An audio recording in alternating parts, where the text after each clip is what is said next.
The following program does not necessarily represent the views and opinions of Reality Radio 101, its advertisers and sponsors, or its listening audience.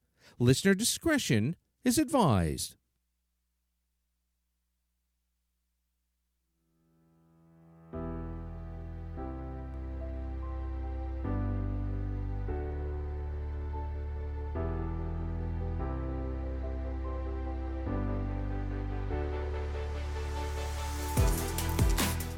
Welcome to the Beer Psychology Radio Show with psychologist, author, and speaker, Dr. Anna Baranowski, where mind, mood, and what matters to you are discussed.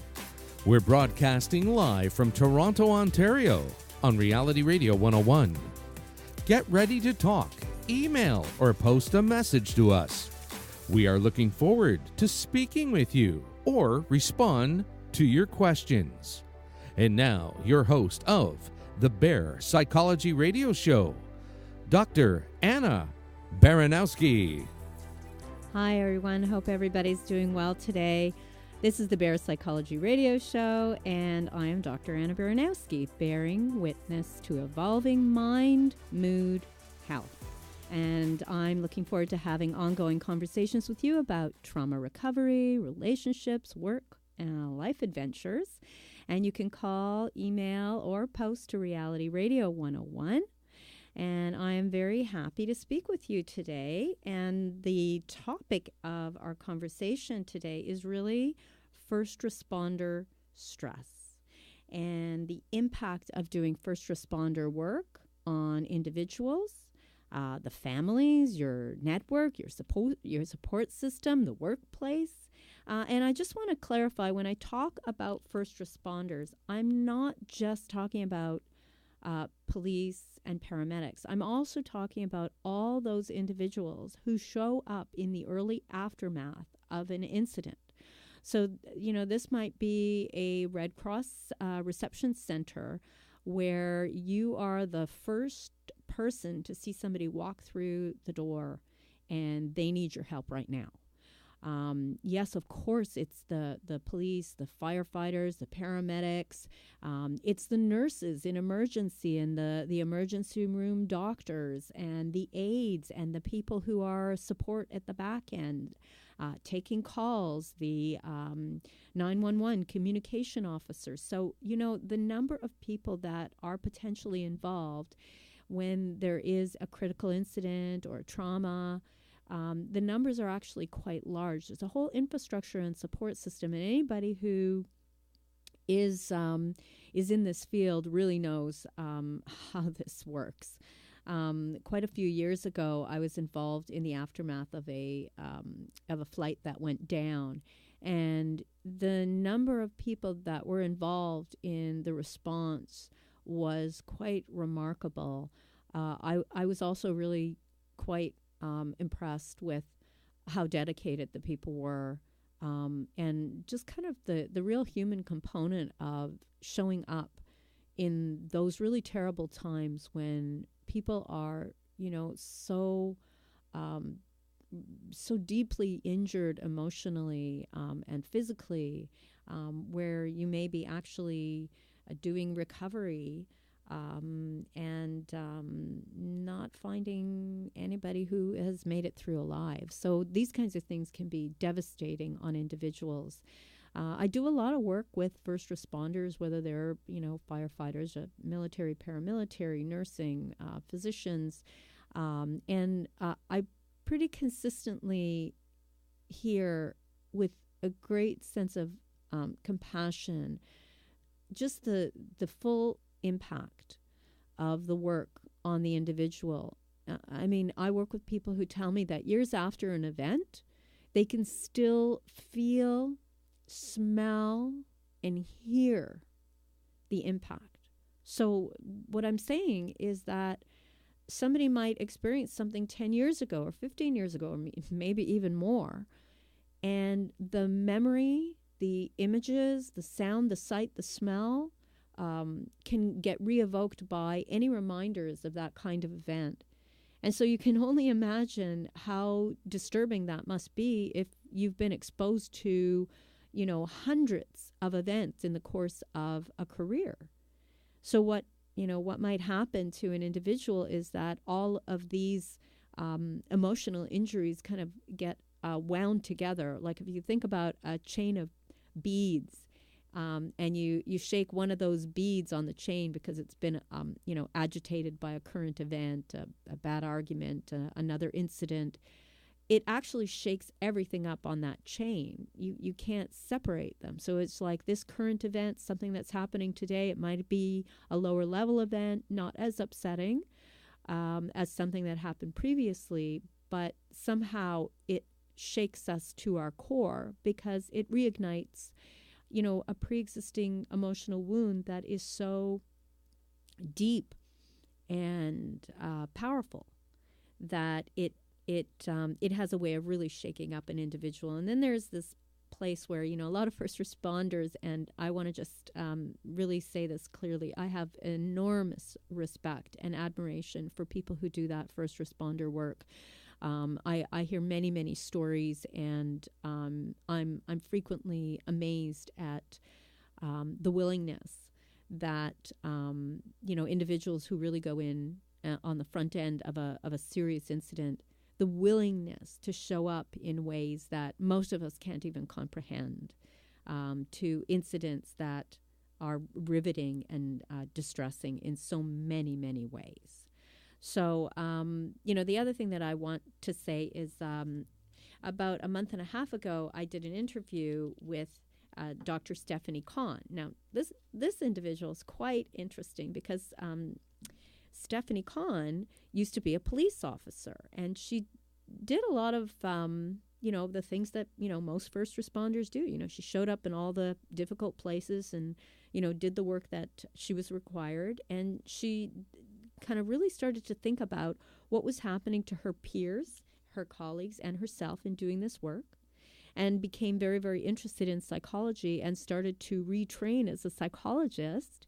And now she's working full-time as a psychologist. She finished her career, and she's working in, really trying to make a difference in raising awareness about the impact of the work on first responders, in particular with police and emergency personnel. So I did an interview with her a couple of months ago, and we posted the video to YouTube. So if people are interested, of course, that video exists. It's youtube.com/what is PTSD, all in one word.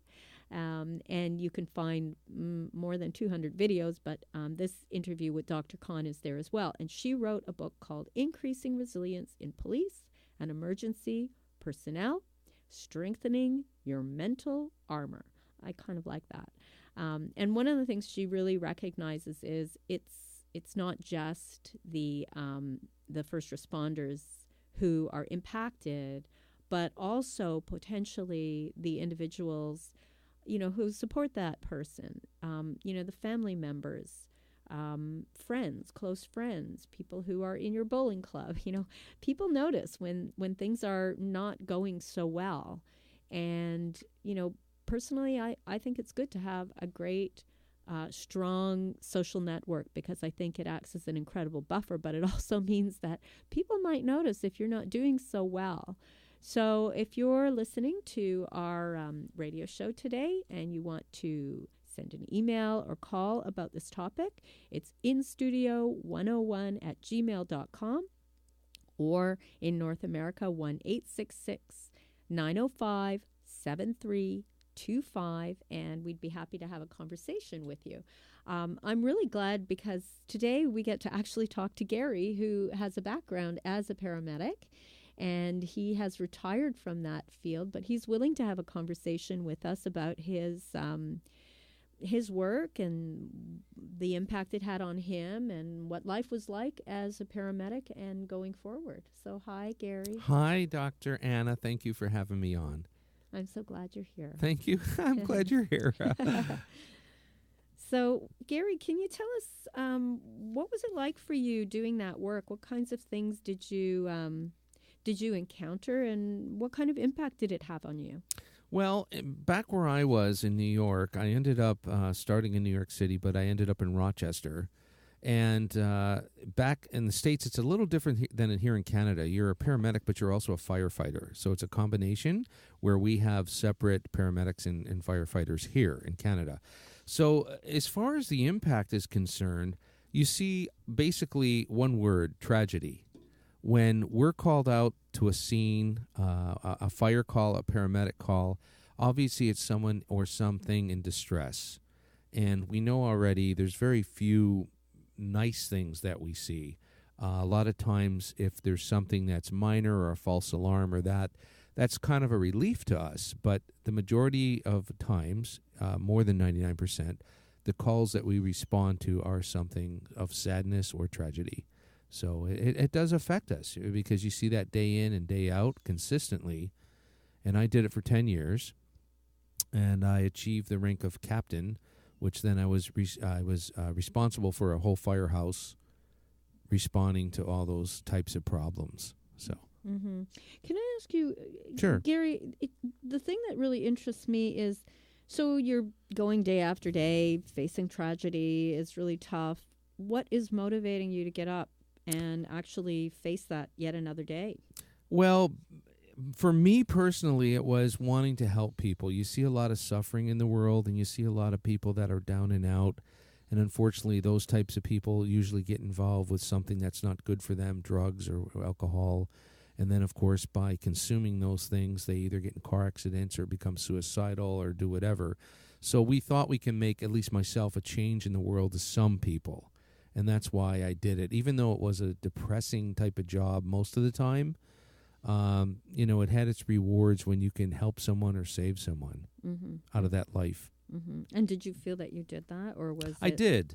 A lot of times when you tried to save a life and it was, let's say, something like a heart attack or that type of thing, and you couldn't, then sometimes you feel like a failure. But if you honestly went to the scene of an accident or a situation and you knew you did everything possible within your training, within your knowledge, within your mind, and the outcome was not good, that kind of helps get over a little bit of the depression.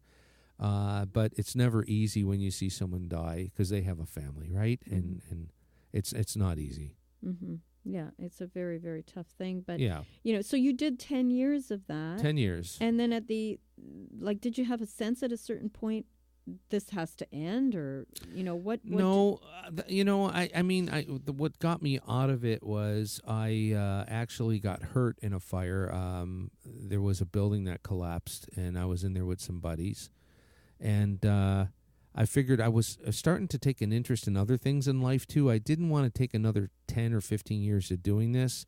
I said, okay, I put 10 years in. I risked my life a lot of times, not all, but a lot of times. And I said, it's time for me to move on. So the choice I made to leave was not really because of the job directly, but I had other interests in my life that I wanted to pursue. And that's why after I got tenure, I decided to move on, basically. So I find that really quite interesting because one of the stories that I hear from many, many individuals who go into policing and other first response work is they feel a sense of guilt or responsibility to continue the job. And sometimes they have a sense that really, like you, it's like it's time for them to move on, but they somehow they just can't. So, what do you make of that? Well, that's true for most people because those type of careers are actually just that, a career. It's not something you do for 5 years or maybe even 10 like I did. Those people a lot of times do that 20, 25, 30 years and then they retire, and it's hard for them to get away from that because, number one, you have a lot of training. And number two, it actually becomes a lifestyle. And number three, you have a camaraderie of people that you work with that most of the time you really care about as well. So to say, okay, I think it's time for me to get out, it's hard. It really is. But for me, because I had such a strong yen for other interests in life, it was a little bit easier for me to take the retirement and leave. That is what you just said, that you had a strong interest in something else. And personally, I think that we all have kind of inner longings. Yeah. Whether we listen to them or not is a different thing. I mean, sometimes we can be very judgmental about our own inner longings, whether it's to learn how to practice the violin or, to ice skate or, to run a radio show or whatever it is you want to do, right? Right, exactly. And yet somehow we can judge ourselves and hold ourselves back in a very rigid kind of place. And I'm just wondering if you could just speak a little bit to your experience of separating from this team of people that had your back and you had their back, and it was probably felt like a family in a way. Exactly, yes. So I know that is a big, draw, and it keeps people in the field sometimes longer than the individual wants to, and that there needs to be, a way of saying, it's okay to move on to another career, to do something different. As a matter of fact, the research seems to show that people, move on to, 4-6 different careers in a lifetime. First response is an area that you're right, a lot of people stick with. So what do you think about that? What do you think it would take for somebody to lean towards the place where, moving into another interest would be okay, and, allowing yourself to feel excited and happy about that and not guilty and remorseful? I think the major thing for me was you always hear the adage, well, if you don't do it now, you might never do it, or you only live once. And, we're in a dangerous job risking our lives every day. And I said, well, if I want to go on and do this because I have a really keen interest in it, who's to say if I don't do it now, tomorrow I would be killed in an accident on the job or in a fire or something like that. So my end of it was, it's time because, as I say, the risk was high, what I was doing.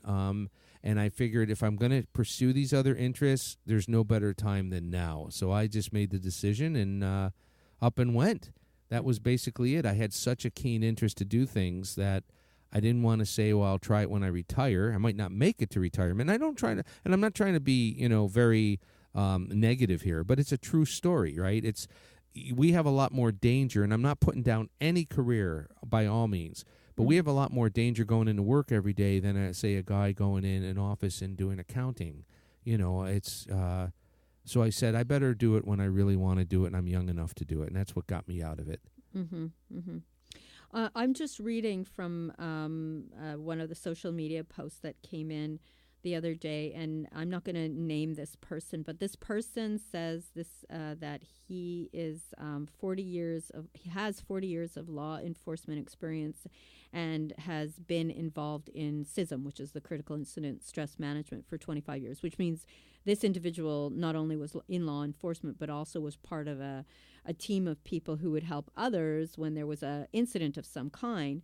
And he goes on to say that he's kind of really given some thought to PTSD and secondary PTSD or secondary trauma, or compassion fatigue or vicarious trauma.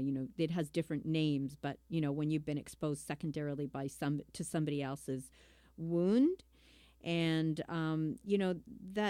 this is such a kind of common experience that people can go into these fields and then be so impacted that they're left with, a very, very serious mental health impact. And, I wonder, when you think about that, and I'm thinking about resiliency particularly, like what kinds of things were you doing to stay resilient when you were working? Well, when you were physically working, there were other things to take your mind off of things. When we weren't training, I used to read a lot about other things besides what I was doing. I would think about happier things I liked, especially when you saw tragedy quite a bit. And again, it comes down to me with the other interests I had, pursuing those interests either through reading or doing the research and things like that. And that's basically what I did for that particular situation. So, and there's a lot of people that can't do that. They can't separate their job from their personal life or what they like to do or their entertainment, and that's fine, but that's that person. but I was able to do other things to get me out of the situation that I was doing every day. Yeah, you're very, very fortunate in being able to do that. I'm going to just read a quote from Dr. Kahn's book. She writes, so what is resiliency? Is it a state or a trait? So, the difference between a state or a trait is that a state is, something that it's changeable over time. It can come and go. Today I might feel more resilient because, I did a yoga practice in the morning, or I had a really nice conversation with a friend. But a trait of resiliency would suggest that there's some way to make that kind of a solid state, something that you can always rely on. And, I have some ideas about, the kind of the inner world that we all have, the place where, when we really, really quiet down, there's something always not broken about us. There's something always sturdy.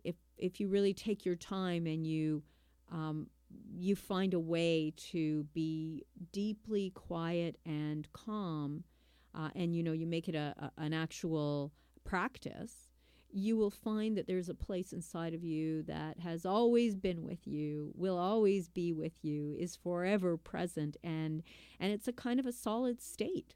And, you can have moments in life where you feel very agitated and upset, and yet, with the right guidance or with the right practices, you can find this inner quiet or calm that exists within inside of yourself. So she goes on to say, is this, resilience something that we have, something we're born with, something we develop? If we develop resilience, how do you go about doing that? Why do some people develop it while others don't? I think it's important to acknowledge these questions and make a point to tackle each of them. And, I would really invite you, if you're listening, to ask yourself, do you feel resilient in your life? And are you practicing strategies that increase the likelihood of resilience for you as an individual? Because there's a really important piece around practices, and we know from neuroplasticity, the new research on neuroplasticity, that we can really train ourselves to acquire certain capacities or to kind of renew certain capacities if we've let them lapse to some degree. So, what I'm really saying is practice. So whatever that practice might be, whether it's you taking the time to learn a skill, go back to the gym, learn to run, whatever kind of really encourages you, work with a psychologist to kind of find the places that agitation is increasing and learn about strategies for lowering the volume of stress. There's many, many things, but, it's all about doing things very, very regularly because, just like, going to the gym, if you just go once, nothing's going to stick. So you don't get to really enjoy the benefits unless you're really working at strategies. And resilience is exactly like that. Resilience is really requiring that every day you're doing something that allows you to lean towards your own inner capacity. And what Dr. Kahn found was, and she did quite a bit of research, what she found in her research was that people who were practicing resilience skills, whatever they were, it's not that they wouldn't ever develop, stress or even post-traumatic stress from the work that they're doing. No, I wouldn't say that's true. And her research doesn't show that. But she would find that the individuals who had good practices, good resilience practices, that these would be the folks who would be able to kind of bounce back more quickly, integrate what has happened, come to terms with what they're going through, use their resources, which I think is a really huge thing, because sometimes, in the first respond world, there's a feeling like, oh, I have to carry this heavy burden all on my own and do it on my own. No, having sat with many, many first responders, I can tell you that this is just a notion, because there are a lot of first responders out there who, feel a certain kind of shame and discomfort, but they actually think things that are not true. Like they think that their partner doesn't feel stress, or that, people will judge them for having stress or being impacted on the job, and have notions that the other people that they're working with aren't experiencing this at all, and that's just not true. And I know this because I work with first responders all the time, and I see the pain and the suffering and just these terrible things that we say to ourselves about being rejected and not and having an idea that nobody will understand, and that just is not the case at all. So I think that we can talk to Andrew Skolic. And do you want to get Andrew on the phone now? We can call him if you'd like. I think we can get him going shortly. Okay. But I just wanted to read what Andrew has on his site, and then maybe if we can get him online, and we can patch him in a moment, and I'll tell you a little bit about Andrew. So, okay, and I'll try to get him right now, and we'll just put him on hold for you. Fantastic.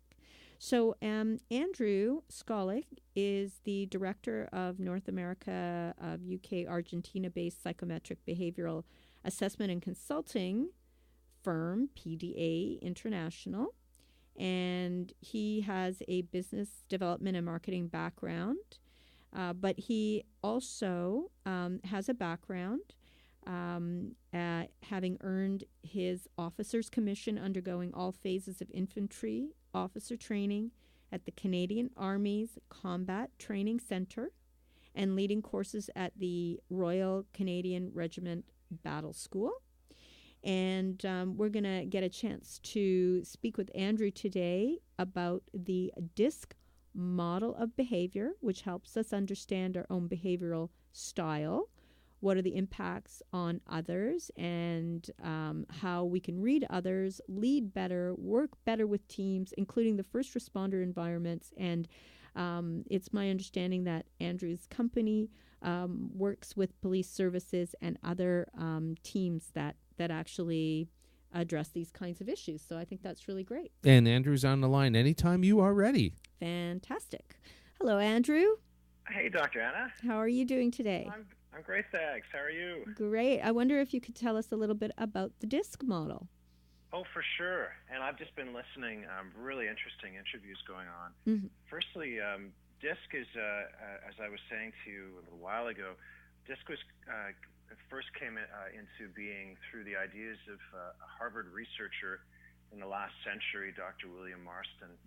And he also actually coincidentally is the maker of the lie detector test, as well as the DISC behavioral profile theory, which is essentially that it actually comes originally from the ideas of dating all the way back to the around 500 BC, the ideas of Hippocrates, and that's that we all have underlying behaviors that make us do the things that we do in life, and those can be and they're all different for each of us. DISC essentially helps us understand what our own behavioral style is, what our impact on others are, what our positives and negatives are, and it also helps us understand why we do things when we're leading, and how we work with teams better and with our partners as well.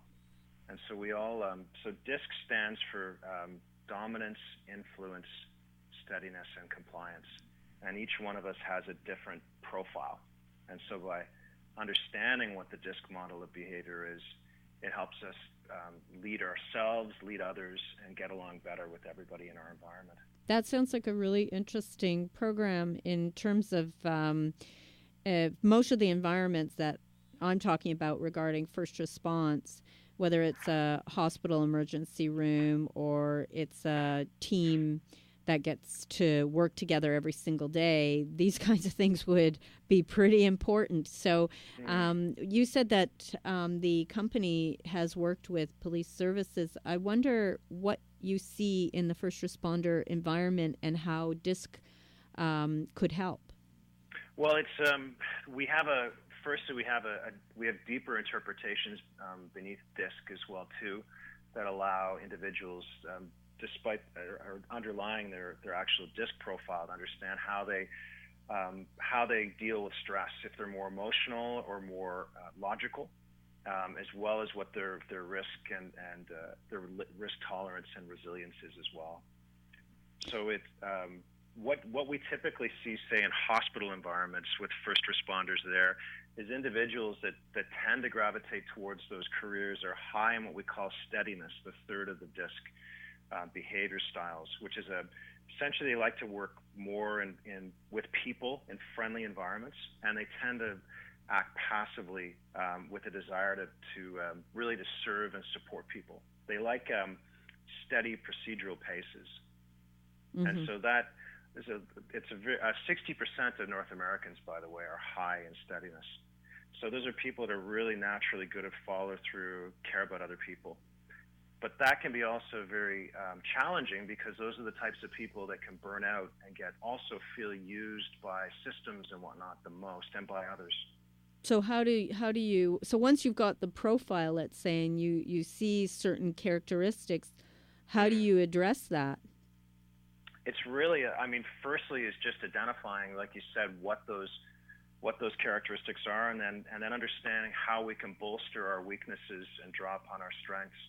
So for someone that's, say, low steadiness, where their communication style is to listen, then perhaps they want to learn to become more more even outgoing, and do a little bit more in terms of telling or directing, selling, persuading.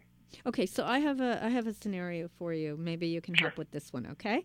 So Andrew, it's not unusual in my practice to meet with somebody who has found their workplace exceptionally stressful. Not even just because of what they were exposed to, maybe they, saw some terrible things in the workplace, but even the teams, they're not functioning well, or they feel that they're being bullied or harassed, that the team leaders are just seem to be really aggressive and not able to support the team members, but instead it turns into a kind of, strongest dog kind of situation, right?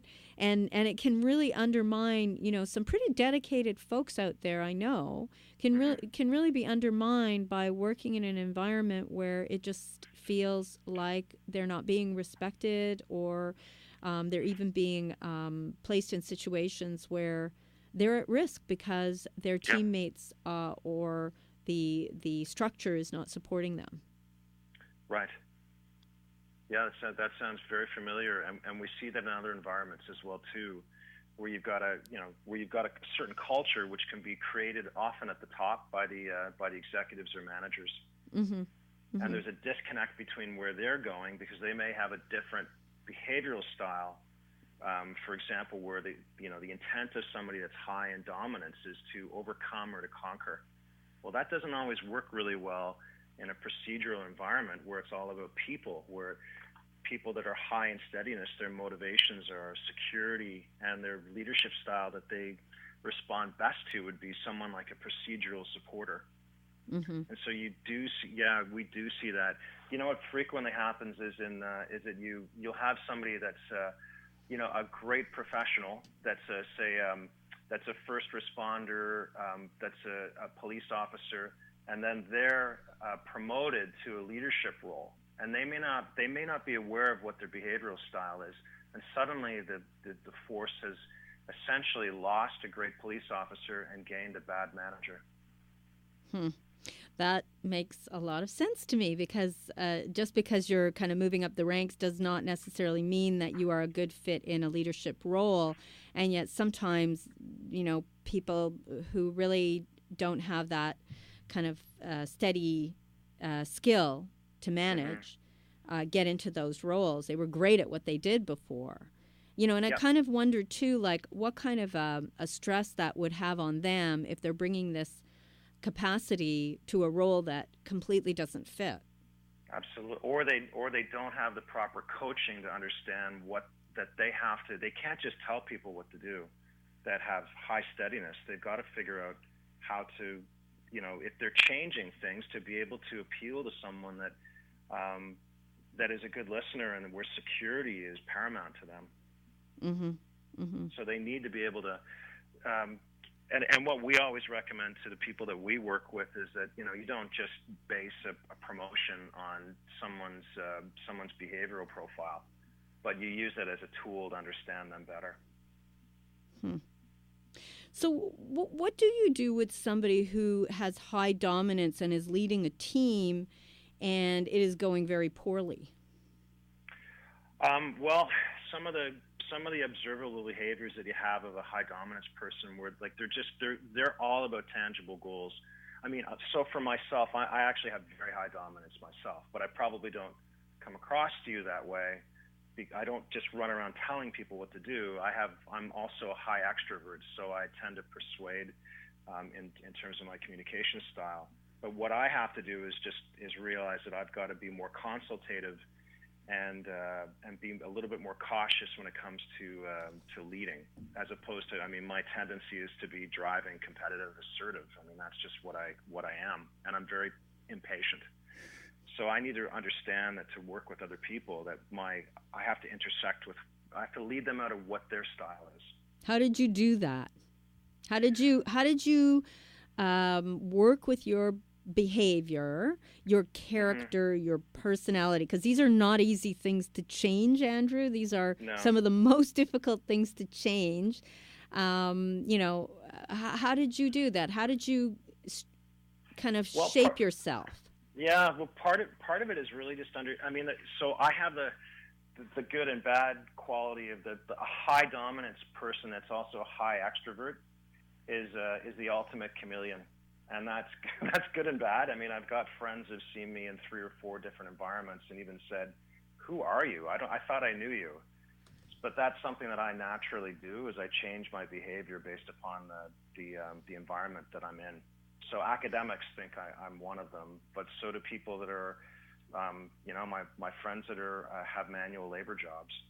So that's something I've been able to do over time. But I think that for true, you know, for people that are true dominance, high dominance, they've got to understand how to connect with the individuals that are on their team and to lead them out of their style.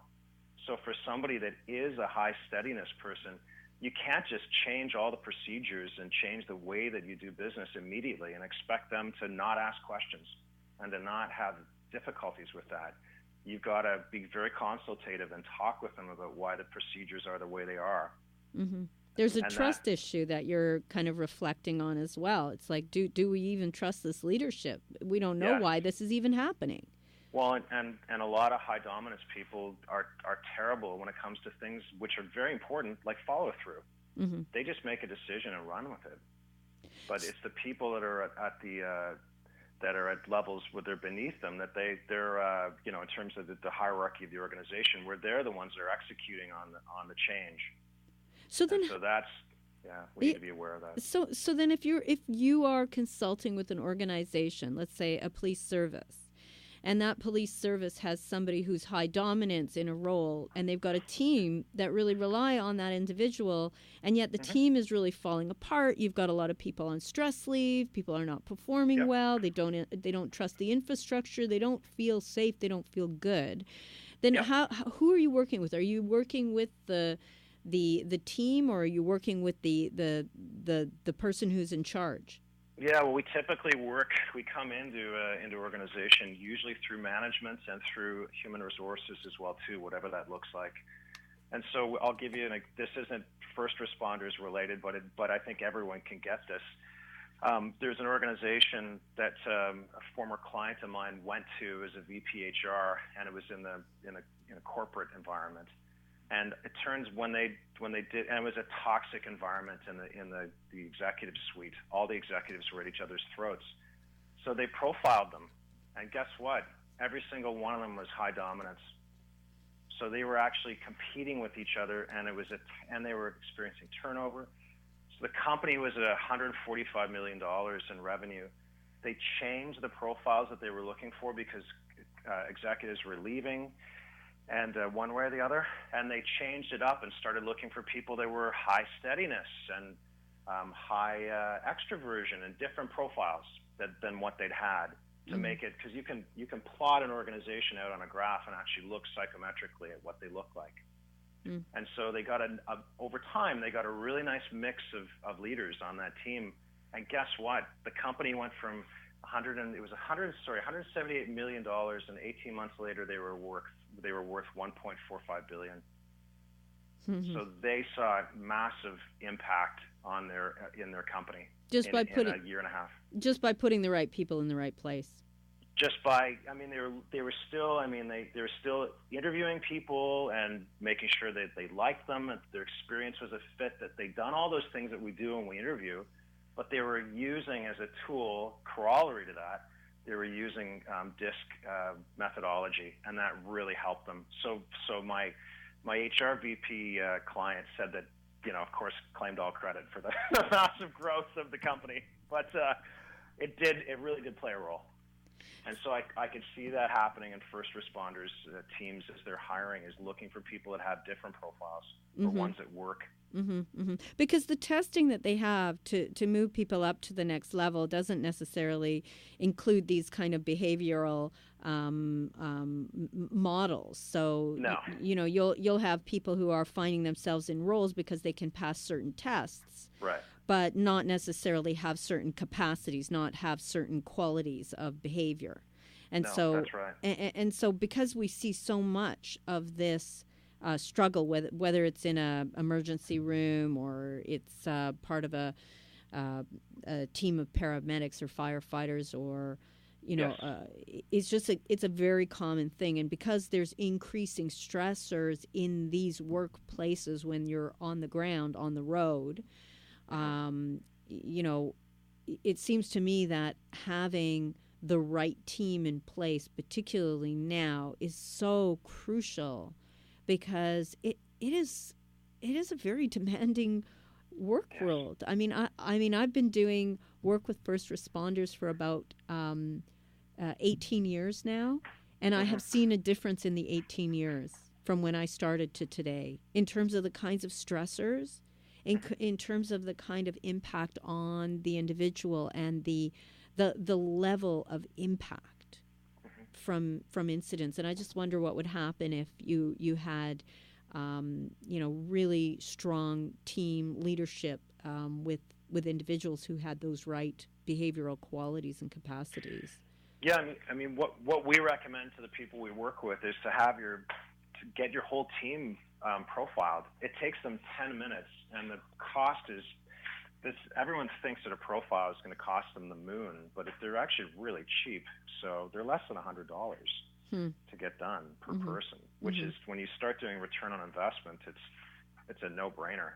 So, but it allows you. We do. We work with our clients to do training with them as well too, so they can all understand one another. And it just seems to be all companies and organizations that have worked with us for a long time actually will even they'll even put on people's this isn't office environments, but they'll put on their door what type of behavioral style they have, so that others know how to work with them. That's pretty good. I like that. Yeah. Wow. Yeah, it's pretty cool. Anything else that you could share with us about, particularly about resiliency, or the kinds of things that could help individuals, when they're feeling stressed or impacted by their work environment? Yeah, I think it's resilience is a really big word these days. We're finding in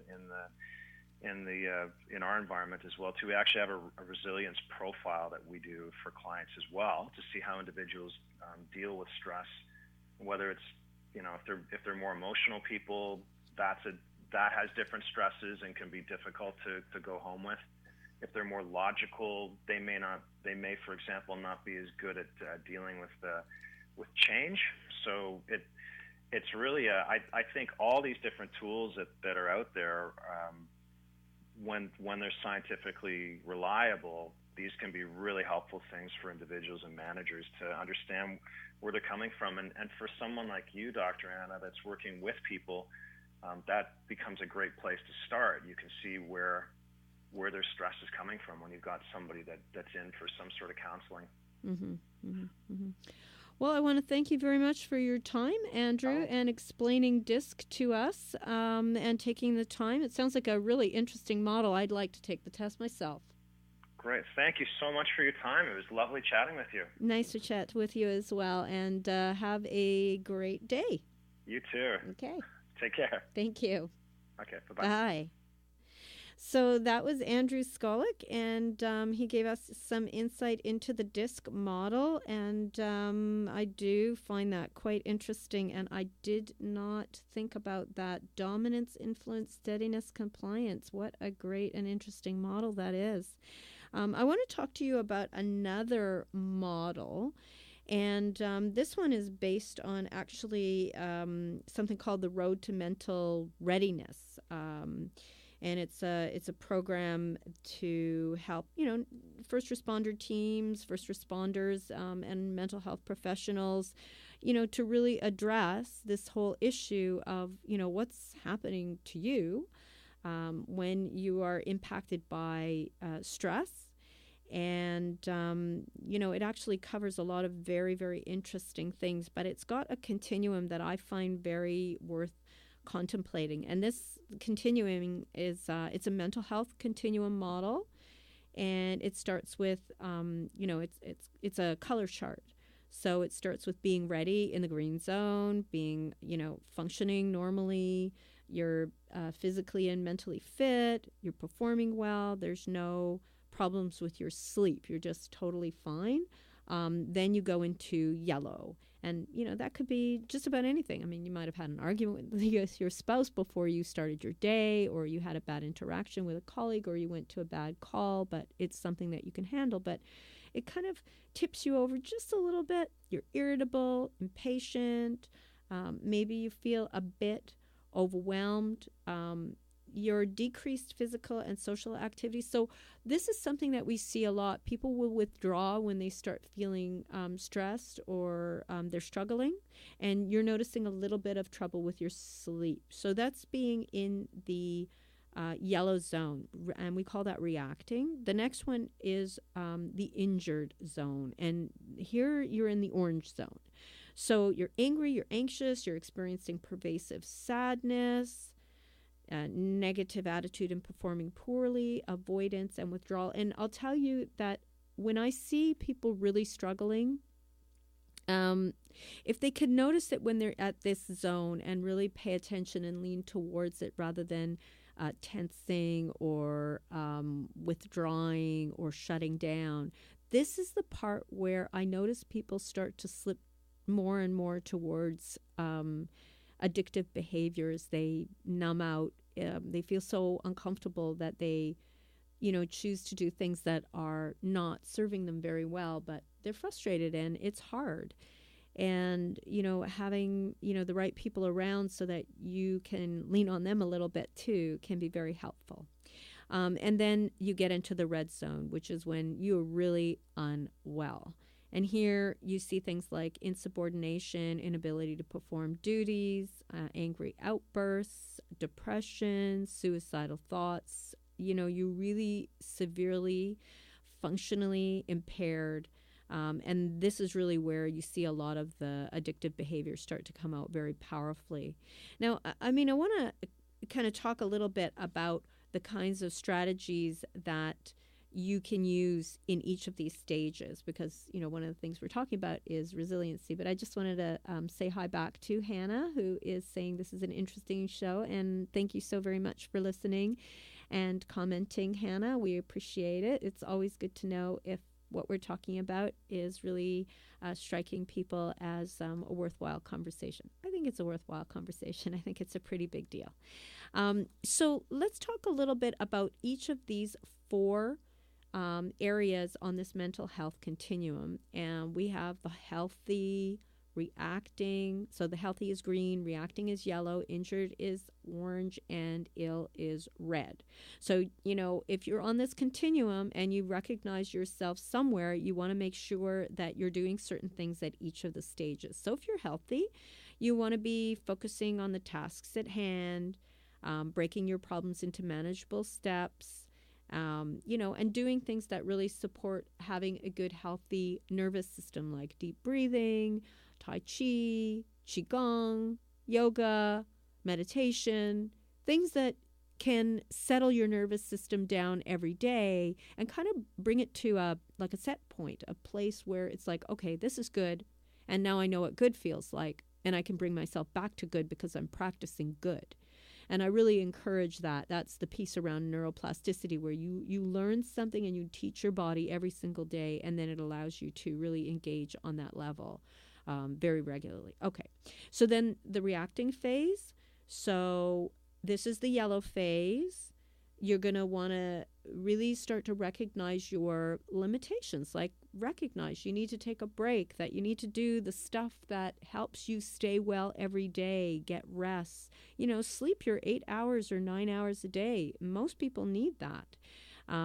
Eat healthy food. Choose foods that are actually nutritionally balanced and actually leave you feeling sustained. Exercise. Oh, I love exercise. Exercise is such a great buffer. The endorphins are wonderful, but it also does a lot of things to help our mood. And I did an interview with a woman about a year ago, and she'd written, also a psychologist, she wrote a book about exercise and the health benefits to exercise. And one of the biggest health benefits to exercise is feeling pretty, emotionally more at ease, balanced. So we're still in the reacting zone, and that's the yellow zone. So we also want to reduce barriers to help seeking, identify and resolve problems early, and, really kind of take ownership over what's happening. Like if you wake up in the middle of the night and you start thinking about some terrible thing that happened to you, then that's a pretty good indicator that it's time to lean towards that and maybe find somebody who can help you work through that. Especially if it's disrupting your sleep. The early stages of struggle emotionally are often the ones that we just suppress and tell ourselves, oh, I don't need to pay attention to that. It doesn't matter. I can totally deal with that myself. And so we lose the opportunity to find people who really understand good strategies and can help coach and guide us. And I really love the idea of kind of reaching out to people who have something to share with us, and walk away from the idea that we're supposed to know everything, because we really don't. There's so much that we don't know. So now we're moving into the orange zone. So at this point, you've crossed over a threshold and you are injured, you are suffering, and you know it. And you may be starting to use strategies to numb yourself out because you feel a lot of pain. And it is, it's a struggle. So you'll really want to talk to somebody. Initially, it might just be talking to somebody that you trust, a friend or your family physician, or if you already know and have worked with a mental health practitioner before, you might want to pick up that phone and just call in and set up an appointment. And that's a good thing to do. So it can be like a tune-up in a way, making that call, touching base, really acknowledging and owning that you are struggling and that's okay. In a lot of cases, when you're exposed over and over again to extreme stressors, especially in the workplace, your body is being put through a huge demand.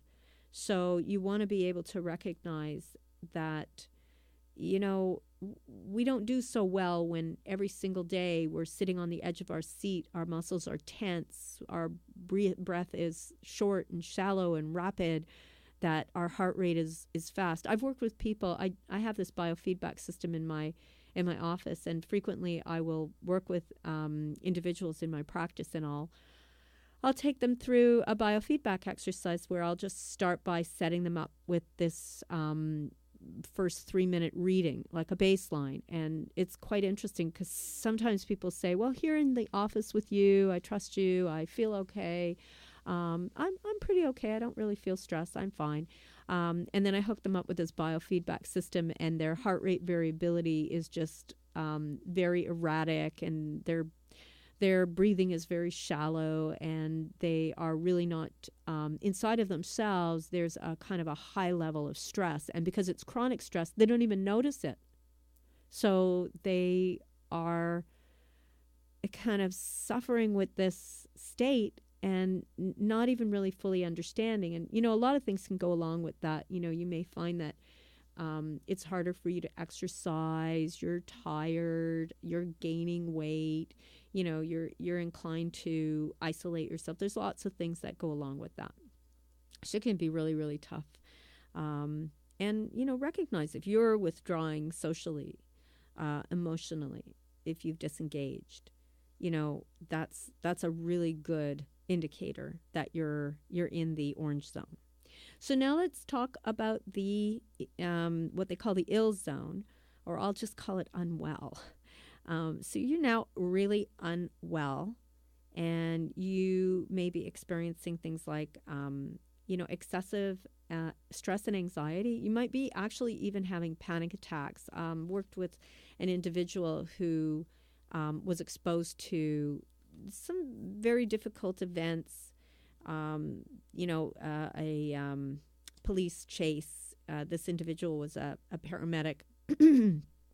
And, after the incident, one of the police officers was injured, and, he knew this officer. As, often when you're working in a certain area, the primary individuals who are in that area doing first response work.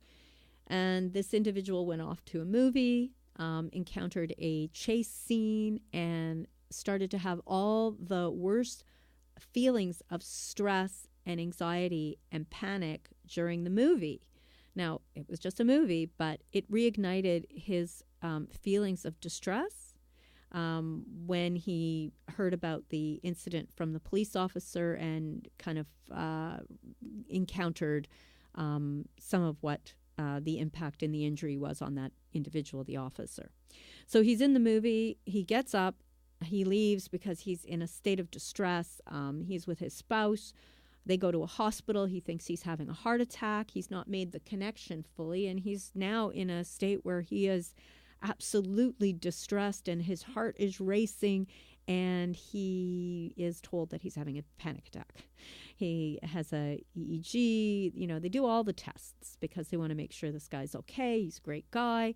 He's just doing his best, and he's really suffering.